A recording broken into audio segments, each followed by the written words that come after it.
نحمده ونصلي على رسوله الكريم اما بعد فاعوذ بالله من الشيطان الرجيم بسم الله الرحمن الرحيم رب اشرح لي صدري ويسر لي امري واحلل عقدة من لساني يفقهوا قولي۔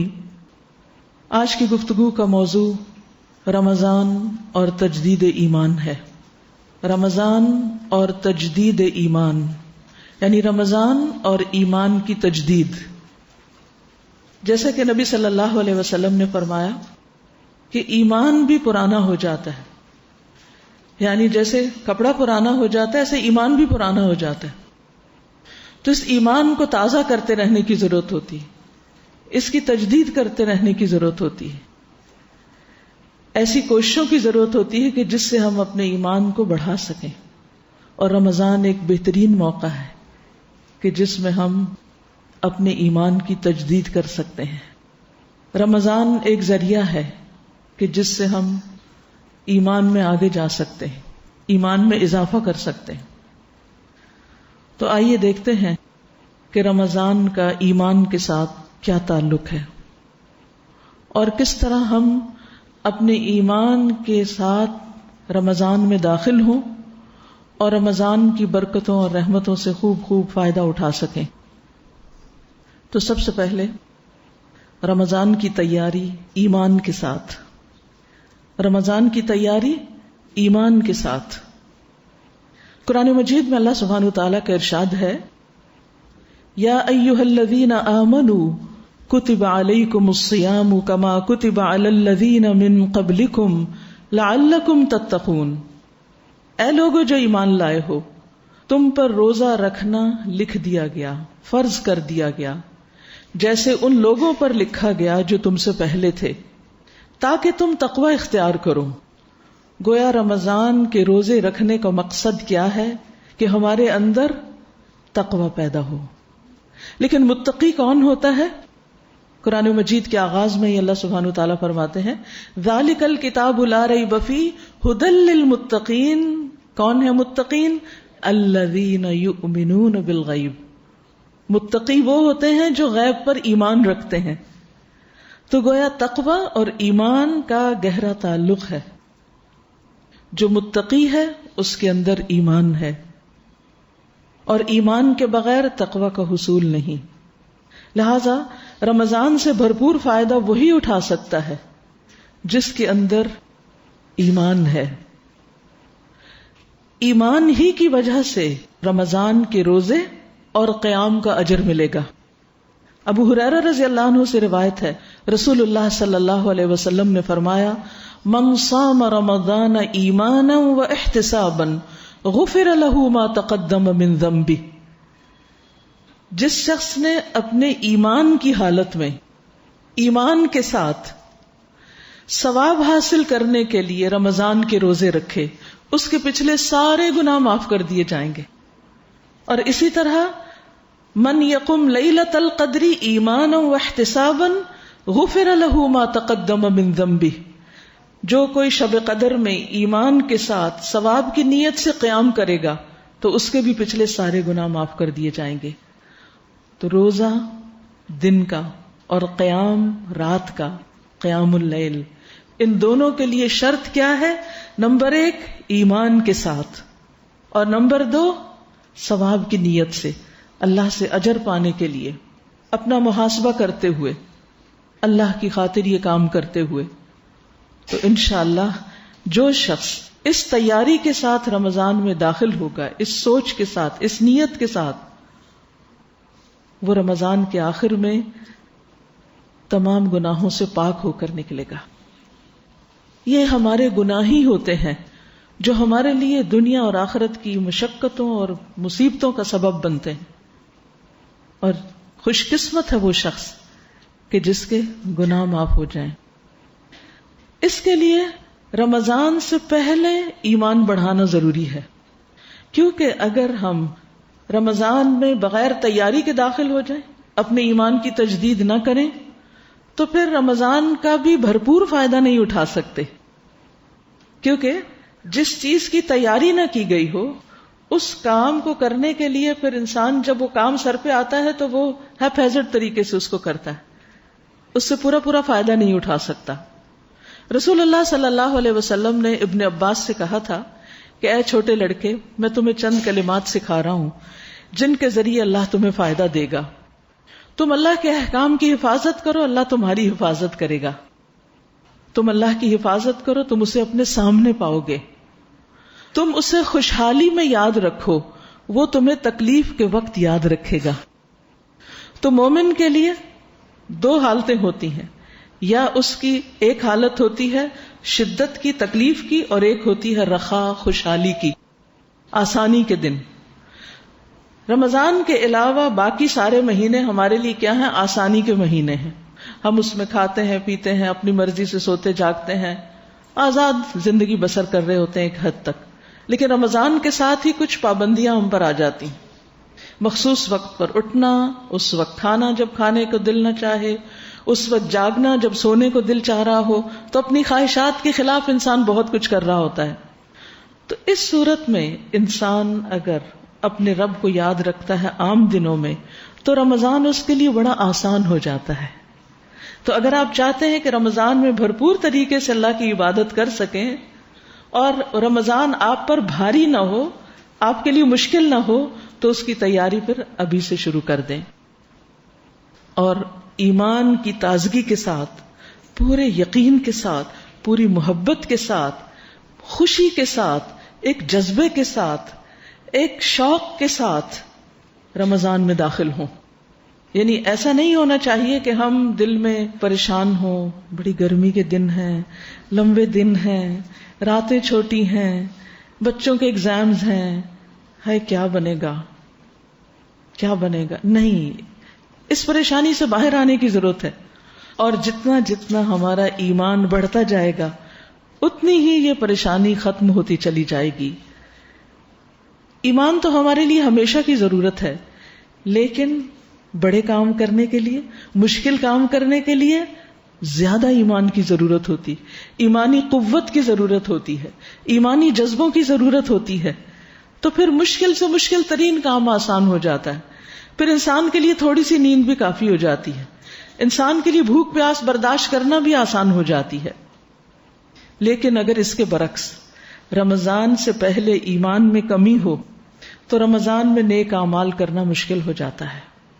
بالکل ایسے ہی کہ جیسے اگر ہم دنیا میں ڈوبے ہوئے ہوں اور مصروف ہوں اور اچانک ہمیں کوئی خوشخبری سنائے کہ چلو عمرے پہ چلتے ہیں، اور ہم وہ کام چھوڑ کر ایک دم عمرے پہ چلے جائیں بغیر تیاری کے، تو پھر وہاں جا کر کیا ہوتا ہے؟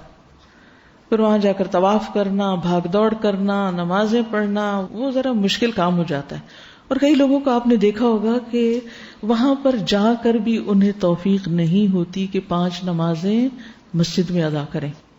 کبھی وہ بازاروں میں گھومتے رہتے ہیں، کبھی وہ قہوہ خانوں میں بیٹھے رہتے ہیں، کبھی وہ ادھر ادھر ہو جاتے ہیں، لیکن افضل مقام پر جا کر بھی وہ پوری طرح عبادت نہیں کرتے، توفیق نہیں ہوتی. وجہ کیا ہے؟ کیونکہ ایمان کی کمی تھی. اس ایمان کی کمی کے ساتھ گئے، وہ کمی ساتھ ہی رہی اور وہاں بھی اسی حال میں رہے. لیکن جو دل کے پورے یقین اور ارادے اور ایمان اور جذبے کے ساتھ وہاں جاتا ہے تو ان کا حال اور شوق دیکھنے والا ہوتا ہے کہ وہ کتنی محنت کرتے ہیں، کتنا اپنے آپ کو تھکاتے ہیں. اسی طرح جو شخص سارا سال قرآن نہیں پڑھتا اور اگر اس کو کہا جائے رمضان میں تم 2-3 قرآن پڑھو تو وہ تو اٹک اٹک کے پڑھے گا، ایک بھی پڑھنا مشکل ہوگا. تو ہمیں عام دنوں میں اور خصوصاً رمضان سے کچھ پہلے اپنے آپ کو پوری طرح تیار کرنا چاہیے. اچانک رمضان میں داخل نہیں ہونا، اس کے لیے ذہنی تیاری، عملی تیاری، ایمانی تیاری یہ بہت ضروری ہے. اور سب سے بڑھ کر اپنے ایمان کی تجدید ضروری ہے، ایمان کو تازہ کرنے کی ضرورت ہے. اور اس سے پہلے کہ میں آگے بڑھوں، ایک لمحے کے لیے سوچئے کہ ایمان کیا ہوتا ہے؟ کیا ہے ایمان؟ جو ایمان ایمان ایمان کیا ہے ایمان؟ کوئی بتائے گا آپ میں سے ایمان کیا ہوتا ہے؟ What is ایمان itself؟ دل کی کیفیت، بھروسہ. دیکھیے میں 2 لفظ آپ کو بتاؤں گی، زندگی بھر کے لیے ان کو پکا کر لینا ہے آپ نے. اور کبھی بھی ایمان کا لفظ آئے تو بس وہ لفظ ٹھک سے آپ کے دل میں آ جائے اور زبان سے. اب آپ دیکھیے کہ ہم سب ایمان رکھتے ہیں لیکن ہمیں ایمان کی صحیح ڈیفینیشن نہیں پتا. ایمان اصل میں ہے کیا؟ الایمان الیقین الجازم، پکا یقین. ایمان کیا ہوتا ہے؟ پکا یقین کہ بس یہ چیز ہے، یہ حق ہے، سچ ہے. مثلا اللہ ہے، اس میں کوئی شک نہیں، پکا یقین ہے ہمیں. کیونکہ منافقین کو پکا یقین نہیں ہوتا تھا نا. ایمان کا اپوزٹ کیا ہے؟ کفر اور نفاق، منافقت. تو جو منافق ہوتے تھے وہ ڈاواں ڈول رہتے تھے. اسی طرح فرشتوں پر پکا یقین کہ فرشتے ہوتے ہیں، ذکر کی مجلسوں کو ڈھانپتے ہیں، ہمارے دائیں بائیں ہیں، روح وہی نکالتے ہیں، قبر میں بھی آئیں گے، آخرت میں بھی ہوں گے. جبریل بھی حق ہے، اسرافیل بھی حق ہیں. یہ بالکل سچی بات ہے، اس میں کوئی شک ہی نہیں. ہمیں رسول سچے ہیں، محمد الرسول اللہ صلی اللہ علیہ وسلم اللہ کے رسول تھے، مجھے پکا یقین ہے، مجھے کوئی شک نہیں اس میں. پھر اسی طرح کتاب قرآن اللہ کی کتاب ہے، مجھے اس میں کوئی شک نہیں. ذالک الکتاب لا ریب فیہ، اس کا ایک ایک حرف سچا ہے. میرا اس پر کیا ہے؟ ایمان ہے. میرا اس پر ایمان ہے، میرا اس پر یقین ہے. اسی طرح آخرت یقینی ہے، آخرت آئے گی، حساب ہوگا، پل صراط ہے وہاں، حوض کوثر ہے وہاں، میزان ہے وہاں، اللہ سے ملاقات ہے وہاں. یہ بالکل سچی باتیں ہیں، یہ یقینی باتیں ہیں، یہ حق ہے. یہ جو ابھی میں نے آپ کو شروع میں حمد سنائی نا، اس میں آپ نے دیکھا میں نے 2 دفعہ اسی لیے سنائی تھی، غور کیا اگر آپ نے تو ہر چیز کے بعد کیا آتا ہے؟ حق حق حق. ایک دفعہ اور سناتی ہوں، یقین ہو جاتا ہے نا. یعنی قرآن مجید ہم بچپن سے جانتے ہیں کہ یہ اللہ کی کتاب ہے، لیکن پھر کیا ہوتا ہے آہستہ آہستہ ادھر ادھر کی باتیں سن کے بس وہ ایک روٹین کی چیز بن جاتی ہے. اور جب ہم اس کو کھولتے ہیں، اس کو پڑھتے ہیں، اس کو سمجھتے ہیں تو یہ تجدید نہیں کرتے کہ یہ بالکل سچی باتیں. اور کہیں کہیں ہمارے دماغ میں ایسے کوسچنز بھی آنے لگتے ہیں، اچھا یہ ایسا ہی ہے، یہ ٹھیک بتا رہی ہیں، یہ ٹھیک کہہ رہا ہے. ایمان وہ ہوتا ہے جو شک سے پاک ہو. جنت کے بارے میں کوئی شک نہیں، دوزخ کے بارے میں کوئی شک نہیں، آخرت کے بارے میں کوئی شک نہیں، یہ سب باتیں سچی ہیں. تو جب آپ رمضان میں داخل ہوں گے اور روزہ رکھیں گے، اس یقین کے ساتھ رکھیں گے کہ مجھے اس کا اجر اور ثواب ملے گا انشاءاللہ، میرے گناہ معاف ہوں گے انشاءاللہ، مجھے اس قیام اللیل کا ثواب اور اجر ملے گا، میرا رب مجھے دیکھ رہا ہے، وہ سن رہا ہے، جو کچھ میں بول رہی ہوں وہ سن رہا ہے، میرے حال کو جانتا ہے، مجھے اس وقت شدید بھوک اور شدید پیاس لگی ہے، اس کو پتا ہے کہ میں یہ تکلیف کیوں برداشت کر رہی ہوں، کوئی نہیں مجھے دیکھ رہا، میں پھر بھی ایک قطرہ پانی کا زبان پر نہیں رکھوں گی کیونکہ میرا رب مجھے دیکھ رہا ہے. یہ ایمان کے ساتھ آتا ہے.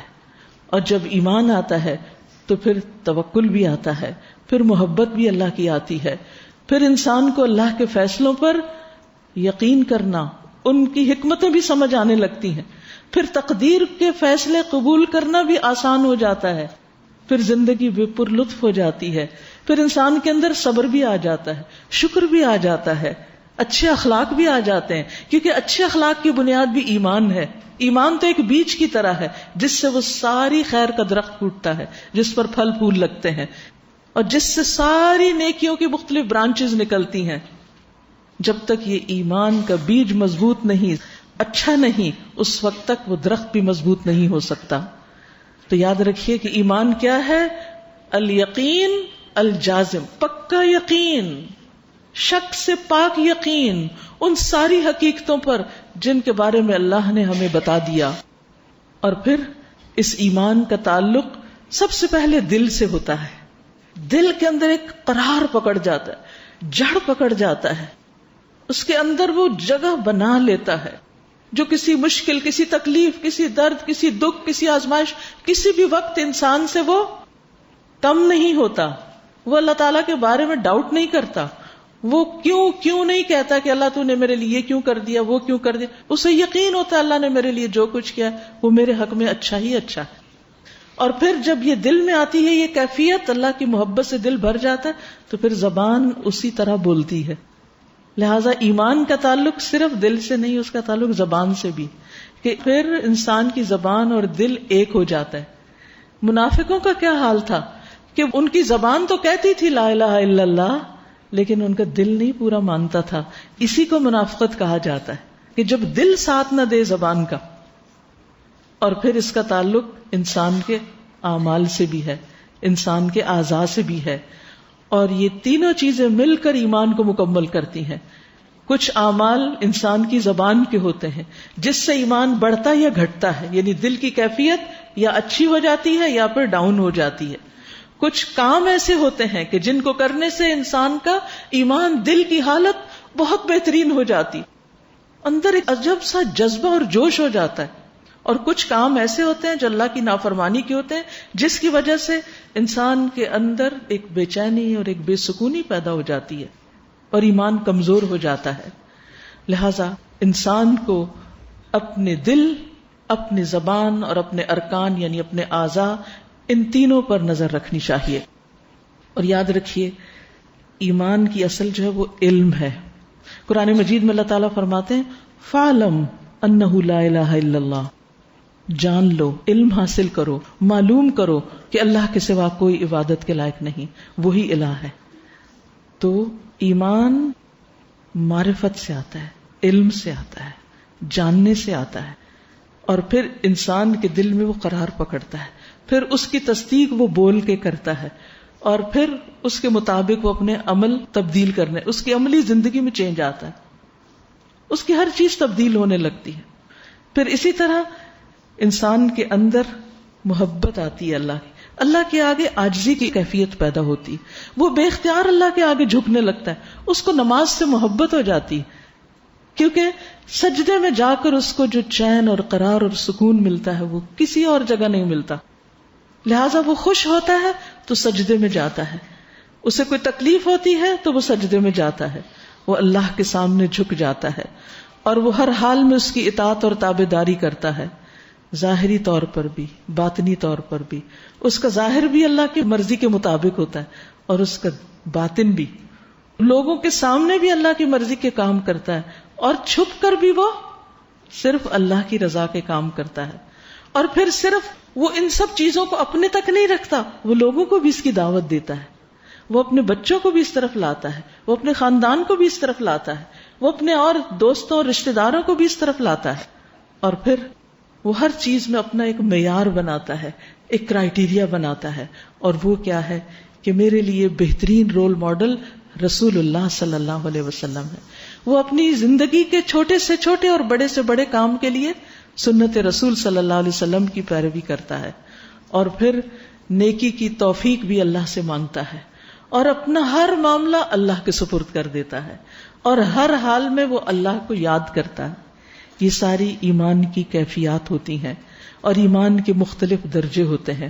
اور یاد رکھیے رسول اللہ صلی اللہ علیہ وسلم نے فرمایا طاقتور مومن کمزور مومن سے بہتر ہے، اور اللہ کو زیادہ محبوب ہے، اور ہر ایک میں خیر ہے. لہذا سب سے زیادہ اللہ کا محبوب کون ہے؟ جس کا ایمان زیادہ ہے. جتنا زیادہ ایمان ہوگا اتنی ہی زیادہ اللہ کی محبت نصیب ہوگی. لہذا جو چاہتا ہے، جس کو اس بات کا شوق ہو کہ مجھے رب العالمین کی محبت اور رب العالمین کی توجہ نصیب ہو، اس کی دوستی نصیب ہو، اس کے لیے لازم ہے کہ وہ ایمان کی بڑھوتری، ایمان کی افزائش اور ایمان کو زیادہ کرنے کی کوشش کرے، کیونکہ ایمان تو پرانا بھی ہو جاتا ہے. رسول اللہ صلی اللہ علیہ وسلم نے فرمایا یقیناً ایمان تمہارے پیٹوں میں اس طرح پرانا ہو جاتا ہے جس طرح کپڑا پرانا ہو جاتا ہے.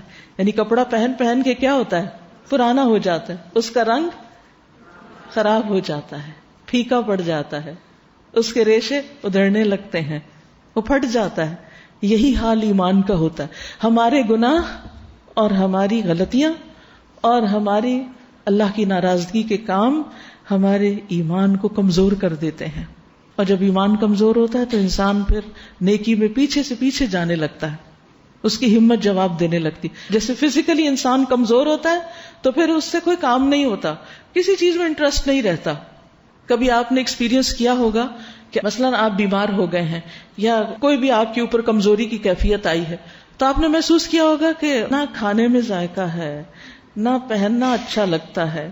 حتیٰ کہ آپ دیکھیں پریگنینسی کوئی بیماری نہیں ہوتی لیکن اس میں کیسی کیفیات بدل جاتی. آپ کو اپنی پسندیدہ ترین خوشبو پسند نہیں آتی، نہیں چاہیے. شادی سے پہلے محنت کر کے قیمتی ترین جو جوڑے بنوائے ہوتے ہیں وہ پہننے کو دل نہیں چاہتا. ہر چیز ایک بوجھ لگنے لگتی. کیوں؟ کیا ہوا؟ آپ کے اندر ایک چینج آیا نا، ایک اور مخلوق پلنے لگی آپ کے اندر، لہذا ہر چیز ہی بدل گئی ہے، دنیا ہی بدل گئی ہے، دلچسپیاں ہی بدل گئی ہیں، ٹیسٹ ہی بدل گیا ہے.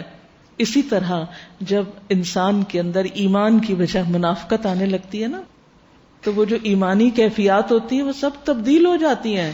کبھی یہ نہ سوچئے کہ ایک دفعہ ایمان لائے ہیں بس کافی ہو گیا، نہیں، اس کی بار بار تجدید کرنی پڑتی ہے، اس کی صحت کا خیال رکھنا پڑتا ہے. اب آپ سوچ رہے ہوں گے کہ آخر اتنی کیا اہمیت ہے، کیا فائدہ ہے، کیوں ہم ایمان کی اتنی فکر کریں؟ اس لیے کہ حدیث کے مطابق افضل العمل الایمان باللہ، سب اعمال سے افضل اللہ پر ایمان ہے.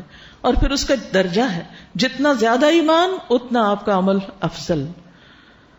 رسول اللہ صلی اللہ علیہ وسلم نے فرمایا، یقیناً اللہ نے تمہارے درمیان اخلاق کو اسی طرح تقسیم کیا ہے جیسے رزق تقسیم کیا ہے. اللہ جسے پسند کرتا ہے اسے بھی دنیا دیتا ہے اور جسے ناپسند کرتا ہے اسے بھی دیتا ہے، لیکن ایمان صرف اسے عطا کرتا ہے جسے وہ پسند کرتا ہے. ایمان اسے عطا کرتا ہے جسے وہ پسند کرتا ہے. تو یہ اللہ کا محبوب ہونے کی علامت ہے، ایمان میں اضافہ. اور ایمان کی کمزوری اللہ سے دوری کی علامت ہے. اگر ساری دنیا بھی قریب ہے اور اللہ ہی دور ہے تو پھر کیا لطف اس زندگی کا، پھر کیا پایا؟ اور اگر سب دور بھی ہو جائیں اور اللہ قریب ہے، اللہ کا قرب آپ کو محسوس ہوتا ہے، تو آپ نے کچھ نہیں کھویا، کچھ آپ کے ہاتھ سے نہیں گیا، اب ہر حال میں پرسکون ہے. اور پھر مومن اور غیر مومن برابر نہیں ہوتے. افمن کان مؤمنا کمن کان فاسقا لا یستوون. سورۃ السجدہ میں اللہ تعالیٰ فرماتے ہیں کیا وہ جو مومن ہے اس کی طرح ہو سکتا ہے جو نافرمان ہے؟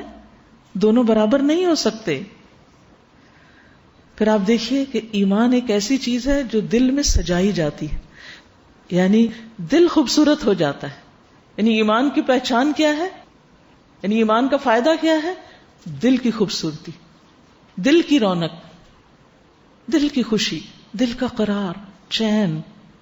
اللہ تعالیٰ فرماتے ہیں وَلَكِنَّ اللَّهَ حَبَّبَ إِلَيْكُمُ الْإِيمَانَ وَزَيَّنَهُ فِي قُلُوبِكُمْ، لیکن اللہ نے تمہارے لیے ایمان کو محبوب بنا دیا اور اسے تمہارے دلوں میں مزین کر دیا. وہ ایسی خوبصورتی ہے دلوں کے اندر کہ جس کے ہوتے ہوئے پھر کسی اور خوبصورتی کی طلب نہیں رہتی. لیکن اگر یہ ایمان دلوں کے اندر نہ ہو اور منافقت بھری بھی ہو تو پھر انسان کے لیے کوئی چیز خوبصورت نہیں ہو سکتی. پھر اسی طرح آپ دیکھیے کہ ایمان کے ساتھ ہی سارے نیک اعمال قبول ہوتے ہیں، منافقت کے ساتھ نہیں، شرک کے ساتھ نہیں. پھر آپ دیکھیے کہ جب ایک بندہ مومن ہوتا ہے تو اللہ کے نزدیک اس کی بہت بڑی حرمت ہوتی ہے. ایک حدیث کے مطابق مومن کی حرمت کعبے کی حرمت سے 3 گنا زیادہ، یعنی اتنا زیادہ وہ شخص اللہ کا معزز اور مقرب ہو جاتا ہے. پھر قرآن مجید ایمان والوں کو ہی عقل والا قرار دیتا ہے. پھر ایمان کی وجہ سے ہی نجات ہوگی. جنت میں داخلہ صرف ایمان کی بنیاد پر ہوگا. حدیث میں آتا ہے لا يدخل الجنت الا المؤمنون، مومنوں کے سوا کوئی جنت میں داخل نہ ہوگا. نبی صلی اللہ علیہ وسلم نے ابن عوف سے کہا اے ابن عوف اپنے گھوڑے پر سوار ہو کر اعلان کر دو کہ خبردار بے شک جنت میں صرف مومن داخل ہوگا. پھر ایمان کے کچھ فائدے بھی ہوتے ہیں. وہ فائدے کیا ہیں کہ ایمان کی وجہ سے انسان کو صراط مستقیم ملتا ہے. وَإِنَّ اللَّهَ لَهَادِ الَّذِينَ آمَنُوا إِلَى صِرَاطٍ مُسْتَقِيمٍ. انسان کو ایک روشنی، خاص روشنی ملتی، دل کی روشنی. اللہ ولی الذین آمنوا یخرجہم من الظلمات الی النور. اللہ کی دوستی نصیب ہوتی، ولایت نصیب ہوتی، حیات طیبہ نصیب ہوتی، دنیا میں بھی انسان کو پاکیزہ زندگی نصیب ہوتی ہے. من عمل صالحا من ذکر او انثى وهو مؤمن فلنحیینہ حیاتا طیبہ. جو بھی نیک عمل کرے گا، خواہ مرد ہو یا عورت، بشرطے کہ وہ مومن ہو، ہم اسے پاکیزہ زندگی بسر کرائیں گے. یعنی دنیا کی زندگی بھی اس کے لیے خوشگوار کر دیں گے. اس کا یہ مطلب نہیں اس کے لیے صرف آرام ہی آرام ہوگا اور ہر طرف راحتیں ہوگی، نہیں. اس کا مطلب یہ ہے کہ اس ایمان اور روشنی کی وجہ سے وہ دنیا کے اندھیروں میں بھی، غموں میں بھی پرسکون ہوگا. وہ تھک کر بھی نہیں تھکے گا، وہ ہر حال میں ایک خاص کیفیت کے اندر ہوگا. اور آخرت میں ان کے بہترین اعمال کے مطابق اللہ ان کو اجر عطا کرے گا.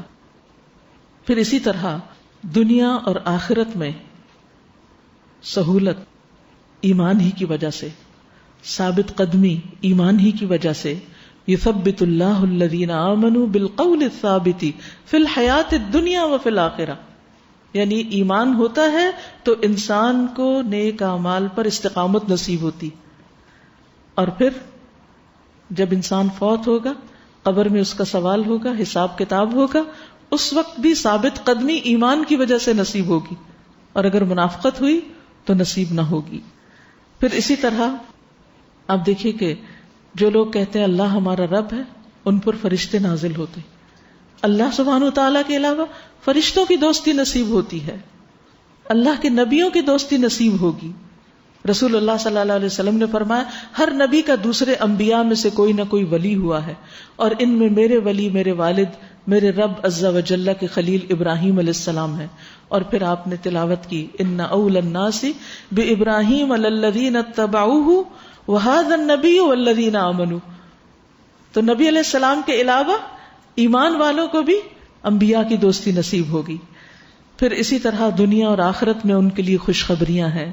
الذین آمنوا وکانوا یتقون لہم البشریٰ فی الحیاۃ الدنیا وفی الآخرہ.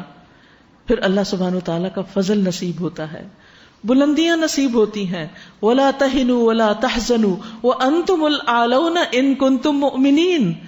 اے مسلمانوں، نہ تم سستی دکھانا نہ غم زدہ ہونا، اگر واقعی تم مومن ہو تو تم ہی اونچے ہو کر رہو گے، بلند ہو کر رہو گے، غالب ہو کر رہو گے.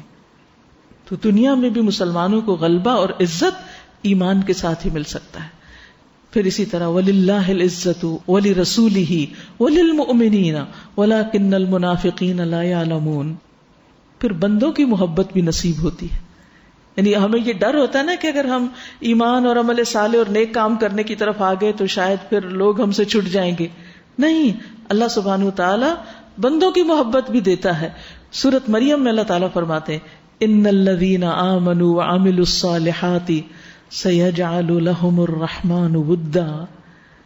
بے شک وہ لوگ جو ایمان لائے اور اچھے کام کر رہے ہیں، اللہ ان کے لیے لوگوں کے دلوں میں ضرور محبت پیدا کر دے گا. وہ اللہ پیدا کرے گا. ہم لوگوں کے پیچھے بھاگتے، لوگوں سے شکوے شکایت کرتے کہ آپ ہم سے محبت کیوں نہیں کرتے. نہیں، آپ اللہ پر ایمان اپنا مضبوط کریں اور اللہ کی مرضی کے کام کریں، آپ کی محبت اللہ لوگوں کے دلوں میں خود ہی ڈال دے گا. لہذا ہمیں اس چیز پر کام کرنے کی ضرورت ہے جو ایک کی ہے، کنجی ہے ساری خیر اور بھلائی کو سمیٹ لانے کی. لہذا اس رمضان میں ہمارا فوکس کس پہ ہونا چاہیے؟ ایمان بڑھانے پر، اپنے ایمان میں اضافے پر. پھر اسی طرح غموں سے نجات بھی ایمان کے ساتھ ملتی ہے. یونس علیہ السلام کی دعا جو ہے لا الہ الا انت سبحانک انی کنت من الظالمین، تو اللہ تعالیٰ فرماتے ہیں فاستجبنا له ونجیناہ من الغم وکذالک ننجی المؤمنین، کہ ہم نے اس کی دعا قبول کر لی، اسے غم سے نجات دی. اسی طرح ہم مومنوں کو بھی نجات دیتے ہیں کہ جو مومن کسی تکلیف میں ہو پھر اپنے رب کو پکاریں، اس کی تسبیح کریں تو ان کا غم بھی دور کر دیتے ہیں. اور اسی طرح شیاطین سے حفاظت بھی ایمان کے ساتھ ملتی ہے. دنیا اور آخرت میں اللہ کی مدد بھی ایمان کے ساتھ، اللہ ہی بندے کے لیے کافی ہو جاتا ہے. ایمان ہی کی بدولت قرآن سے شفا اور رحمت ملتی ہے.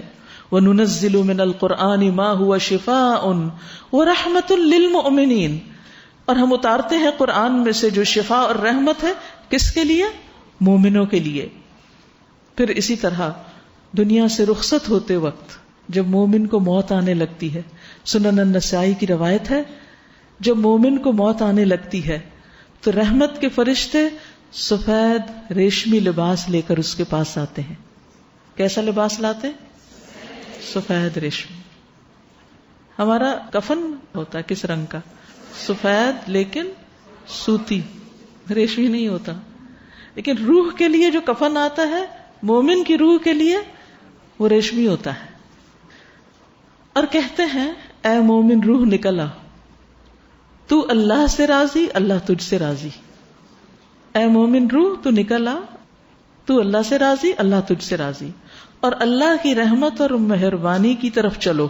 اب آگے چلو، اللہ تم پہ مہربان ہے. اور ایسے رب کے پاس پہنچو جو تم سے قطعاً ناراض نہیں. سبحان اللہ، اس سے بڑی خوشخبری کیا ہوگی کسی کے لیے کہ موت کے وقت اس کو یہ خوشخبری سنائی جائے کہ تم ایسے رب کی طرف چلو جو تم سے قطعاً ناراض نہیں. تو وہ روح انتہائی خوشبودار، پاکیزہ کستوری جیسی مہک کے ساتھ نکل آتی ہے، حتیٰ کہ وہ فرشتے خوشی اور سرور سے ایک دوسرے کو پکڑتے ہیں، ہاتھوں ہاتھ لیتے ہیں. یعنی وہ روح ایک فرشتہ نکالتا ہے، پھر وہ آگے دے دیتا ہے، اور وہ اس کو پھر اس ریشمی کفن میں لپیٹتے ہیں اور اسے آسمان کے دروازے تک لے جاتے ہیں. پہلے آسمان کے فرشتے کیا کہتے ہیں؟ یہ کس قدر خوشبودار ہے یہ روح جو تم زمین سے لائے ہو. اب دیکھیے خوشبودار روح کس کی ہو سکتی؟ جس کے دنیا میں ایمان کی خوشبو ہو اس کے اندر، اور اچھا اخلاق اور اچھے اعمال. ایسا انسان جو کسی بھی مجلس میں جائے دوسروں کو خوش کر دے. یعنی وہ جس گھر میں رہتا ہو، جس کے ساتھ معاملہ کرے، جس کے ساتھ بھی معاملہ کرے، اس کے ساتھ خیر کا معاملہ کرے، بھلائی کا معاملہ کرے. پھر وہ اس روح کو پہلے سے فوت شدہ مومنوں کی روحوں کے پاس لے جاتے ہیں. وہ اس کے آنے پہ اتنا خوش ہوتے ہیں. یعنی مومنوں کی روحیں جہاں علیین میں ہیں، یہ اس مومن کی روح بھی وہاں جاتی ہے. وہ بہت ہی خوش ہوتے ہیں. فرمایا کہ تم اپنے کسی غائب شخص کے آنے پہ اتنا خوش نہیں ہو سکتے جتنا وہ اس مومن کی روح کو ملاقات کر کے خوش ہوتے ہیں، اور اس سے پوچھنے لگتے ہیں فلاں کا کیا حال ہے، فلاں کا کیا حال ہے. اسے بھی پتہ چلتا نا، روحیں خود نہیں آ کے دیکھتی ہمیں کہ ہمارا کیا حال ہے.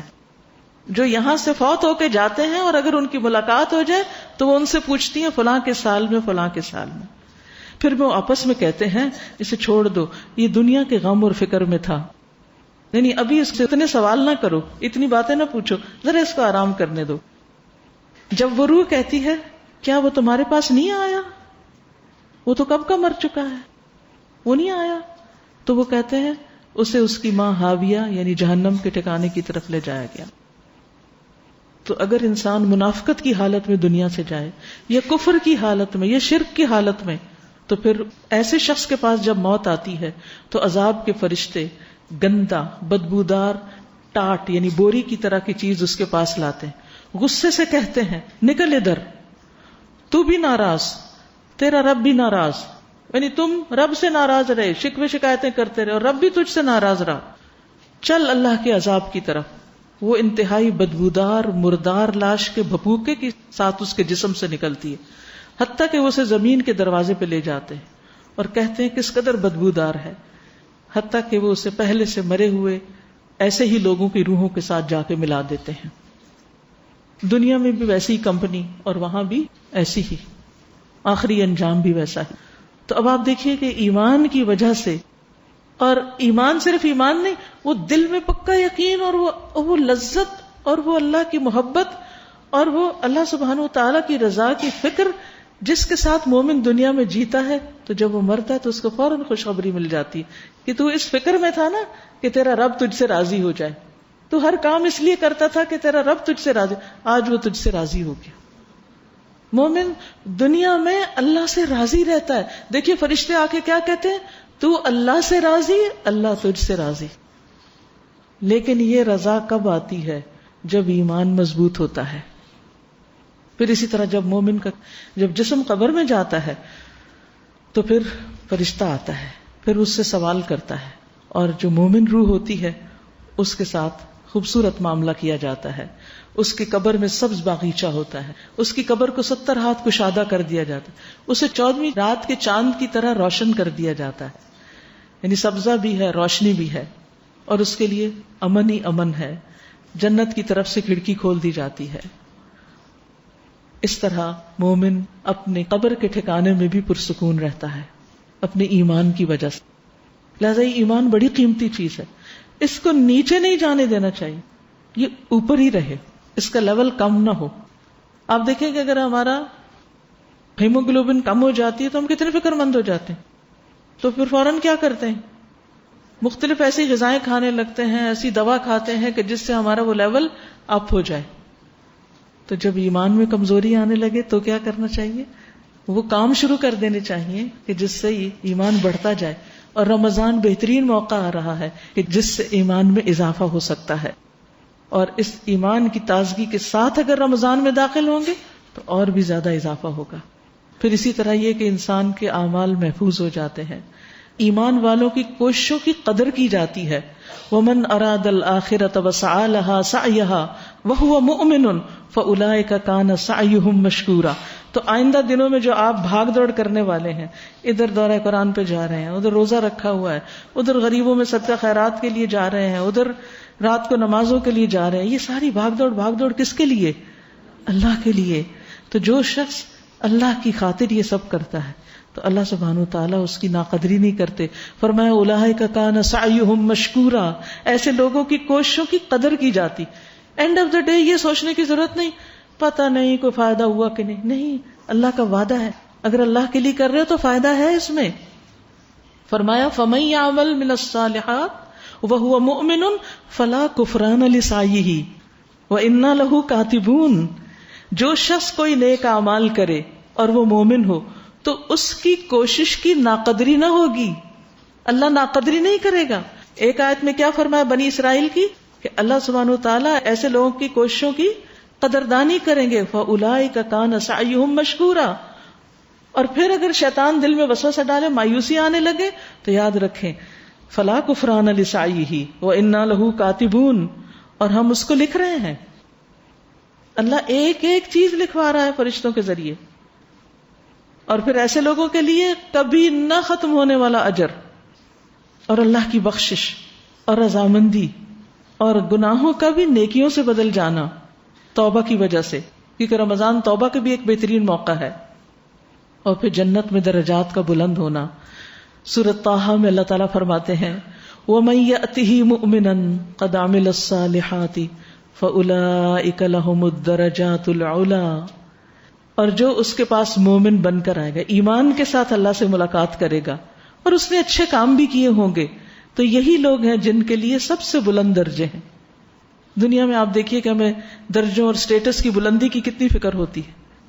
تو ایسے لوگ اللہ کے ہاں بلند ترین درجے پائیں گے. انہیں نیک لوگوں کا ساتھ ملے گا. والذین آمنوا وعملوا الصالحات لندخلنہم فی الصالحین. ایسے لوگوں کو ہم ضرور صالح لوگوں میں داخل کریں گے. انبیاء، صدیقین، شہداء، صالحین کی کمپنی نصیب ہوگی. وحسن اولئک رفیقا. کتنے اچھے دوست ہیں یہ سب، کتنی بہترین کمپنی ہے ان سب کی. پھر جنت میں اپنوں کا ساتھ ملے گا، سارے رشتہ دار اکٹھے ہو جائیں گے، والدین بھی اور اولاد بھی، لیکن شرط ہے کہ ایمان ہو اور عمل صالح ہو. اور سب سے بڑی نعمت اللہ کی رضامندی، اللہ کی رضامندی.